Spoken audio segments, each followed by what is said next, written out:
Hello friends, welcome to Susan and John MathTube.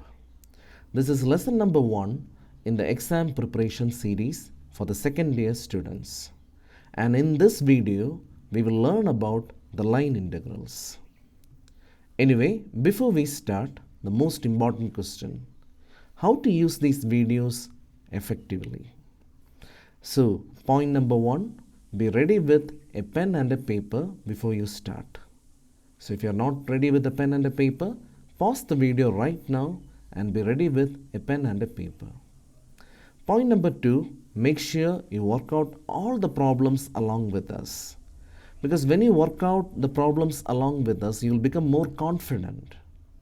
And in case you have any doubt at any point, pause the video and watch that part once more so that you understand the concept properly.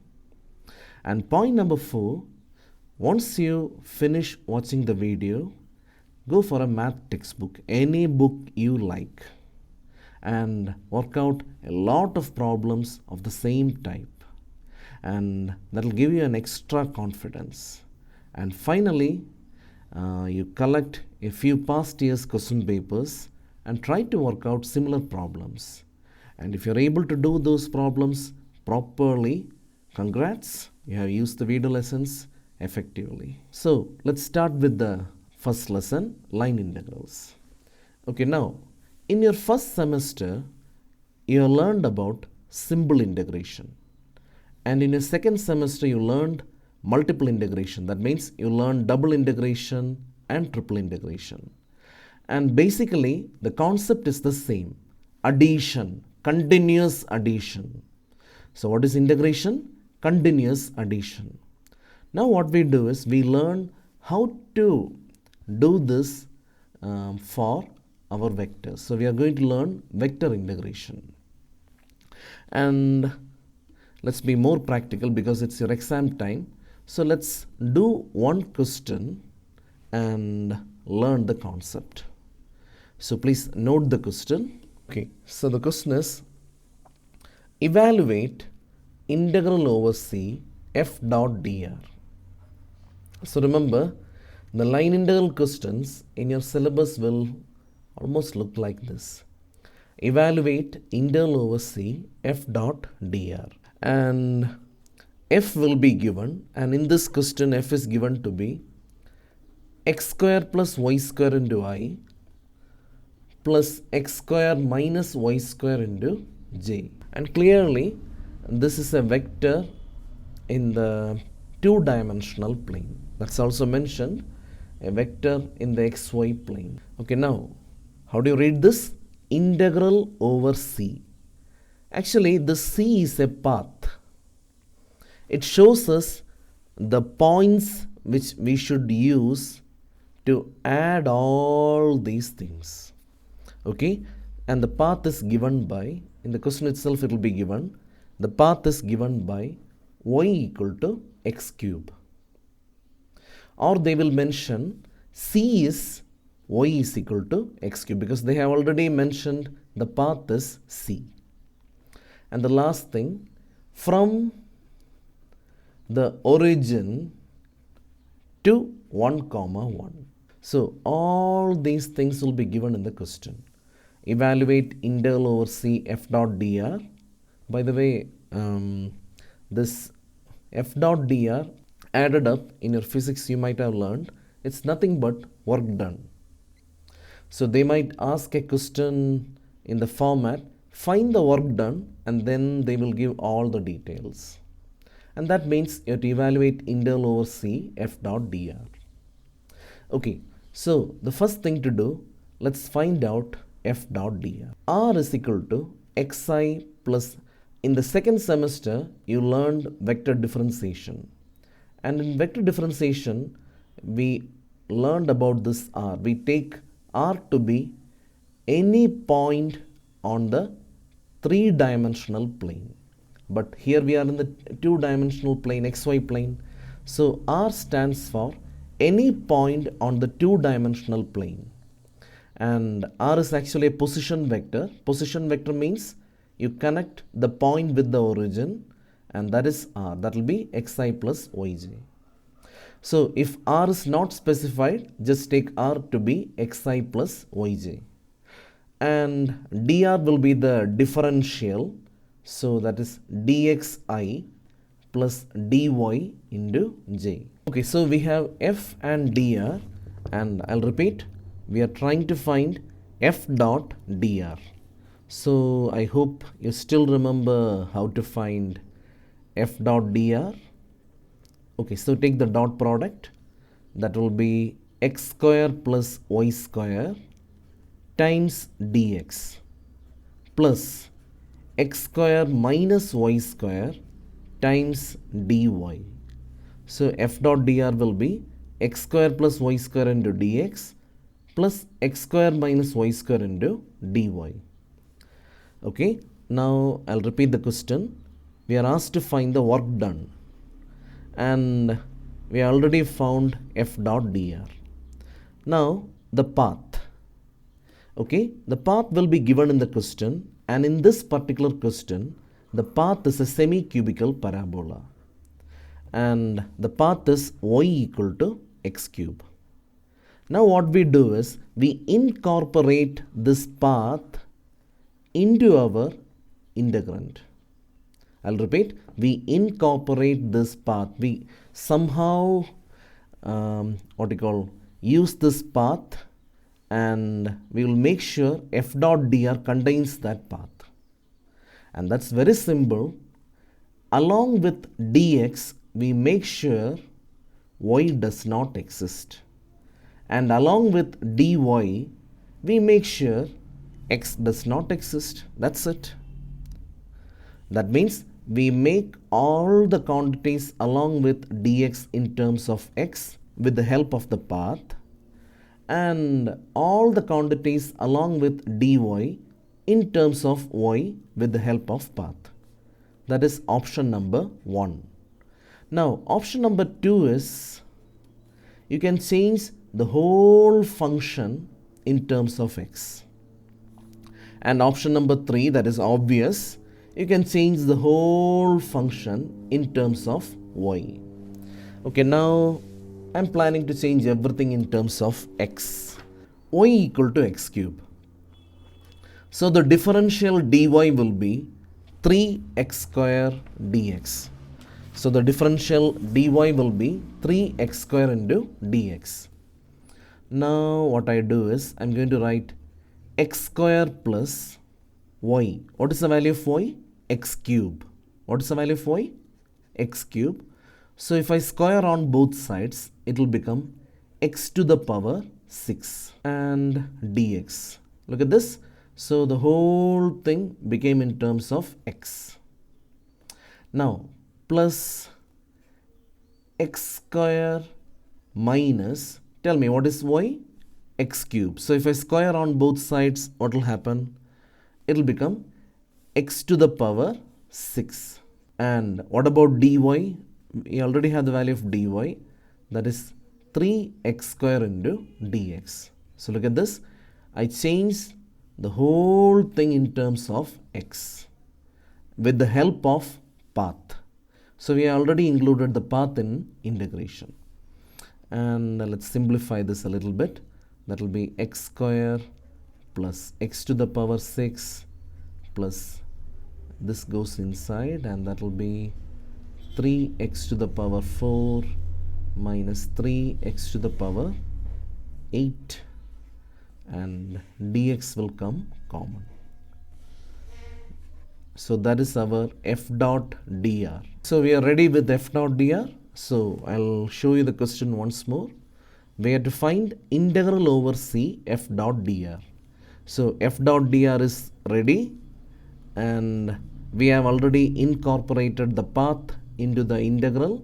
Now the last thing, the limits. The limits are from 0, 0 to 1, 1. Now look at this. This implies x varies from 0 to 1 and y varies from 0 to 1. That's it. But my function is completely in terms of x. So I'll be writing only one thing, x varies from 0 to 1. But I gave you three options here. Option number 1, you can convert this part in terms of x and the second part in terms of y. And if you're doing that, make sure you write the limits of x here and limits for y.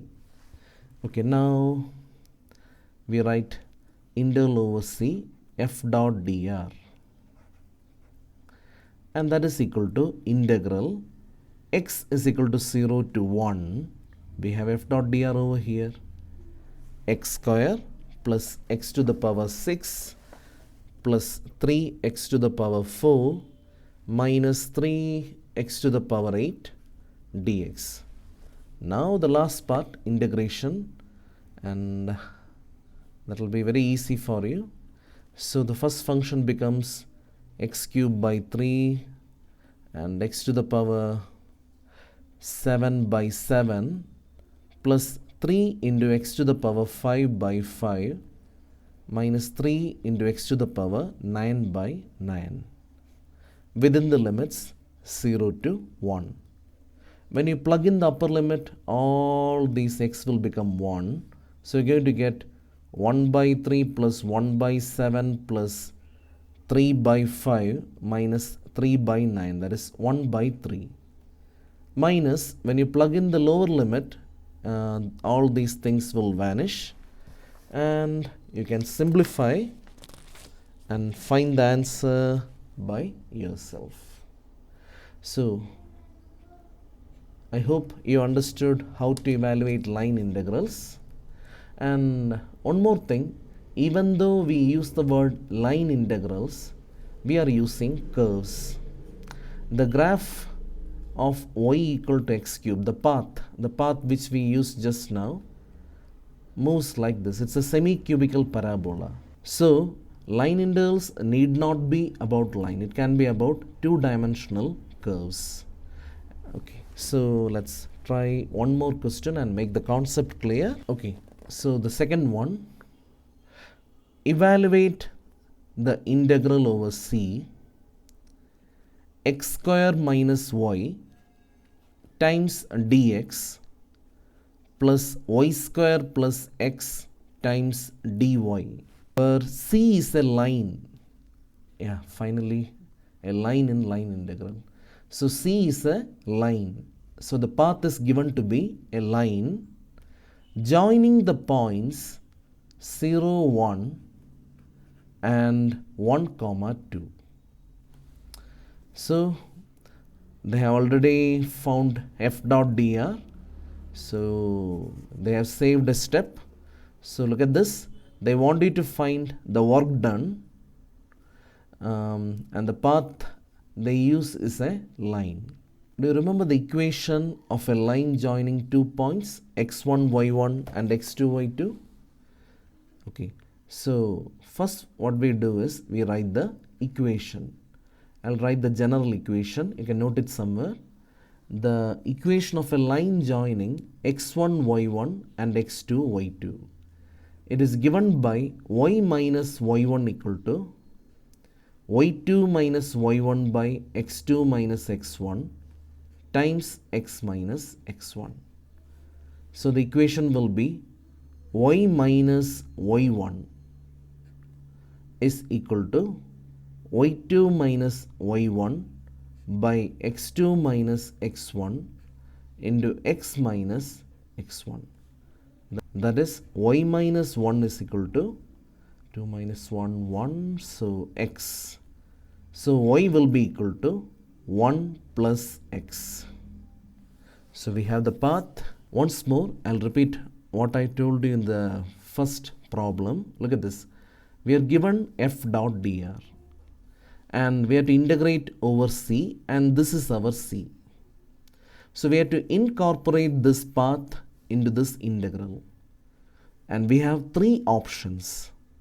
The first option, you change the quantities along with dx into x. That's very easy. You plug in y equal to 1 plus x and it will be in terms of x. And you change the quantity along with dy into y, and that's also very easy. You just plug in the value of x, which is y minus 1. I think we'll try that. So this will be integral x square minus y. What is y? 1 plus x. So it's basically minus of 1 plus x dx plus y square plus x. And what is that x? Y minus 1 into dy. That's it. So we have incorporated the path into the integrand. Now the last thing, limits. Look at this, we have to integrate from 0, 1 to 1, comma 2. So x varies from 0 to 1 and y varies from 1 to 2. So you have to be careful with that part. So I'm going to split this integral. This is in terms of x. So x varies from 0 to 1 and y varies from 1 to 2. And that's it. Now it's simple integration which you learned in class 11. So how do you integrate this?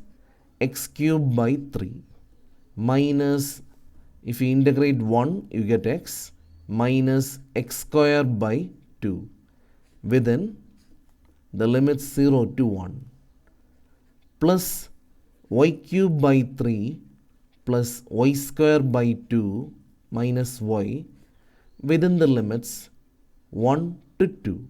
Actually this is y and this is x. So plug in all those values, integrate, and the final answer is 5 by 3. So let's try one more question. It's slightly different because we are going to use the parametric form, and this question is more important for your exams. Okay, now look at this. They're asking evaluate integral f dot dr. That is, you have to find the work done. And the path is given to be a circle. X square plus y square equal to 1. I hope you remember this equation. This represents a circle with center origin and radius 1 unit. And the last thing given is f. F is given to be xi minus yj. It's a very simple problem. Okay. So what do you do first? Exactly. We will find f dot dr. So what is r? Xi plus yj plus, no. It's in 2 dimensions, so I'll stop here. So dr is equal to dx into I plus dy into j. So that our f dot dr becomes x into dx minus y into dy. Okay, now you can use the trick I told you earlier, that is, you have to incorporate the path into this. So, and this function is simple enough. But when you get something like an ellipse or a circle or an asteroid or a hypocycloid, the best method is transform this into the parametric form. So remember, the parametric form of a circle in general, x square plus y square equal to a square, is x is equal to a cos t and y is equal to a sin t. So this is the parametric form in general, but here a is equal to 1. So converting the equation into parametric form, we get x equal to cos t, y equal to sin t. So that dx will be equal to minus sin t dt and dy will be cos t dt. Plug in all these values. So we get f dot dr is equal to x. This is our x and our dx is over here. So minus sin t cos t dt minus what is y? Sin t and dy. Okay, again sin t cos t dt. And that means f dot dr is equal to minus 2 sin t cos t dt. And what is this 2 sin t cos t? If you remember your trigonometry properly, we will get minus sin 2t dt. I'll repeat once more. The formula for sin 2 theta is 2 sin theta cos theta. So if you read from right to left, this 2 sin t cos t will become sin 2t. Okay, that's it. We are ready for integration. So we have integral over c f dot dr, and we have already incorporated this path with the help of parametric form into this integrand. Now the last thing, the limits. So we want integral over c, so we are going to integrate this. Now look at this. When you change the circle into parametric form, we get all the points. Now if you want to use all the points in the circle, the limits are obvious. It will start from 0, that is you plug in 0, 90, etc, etc, etc, etc, etc. You go one full round, that is the limit will be 0 to 2 pi, and that is equal to minus, integrate this, integral of sine is negative, so this will become positive, cos 2t the whole divided by 2 within the limits 0 to 2 pi, and that is equal to cos 4 pi by 2 minus cos 0 by 2, and that is equal to 0. Okay, so I'm going to wind up this video right now, but I'll be back soon with lesson 2, and in lesson 2 we'll be doing more questions in line integrals, and that also from your past year's question paper. So till then, bye.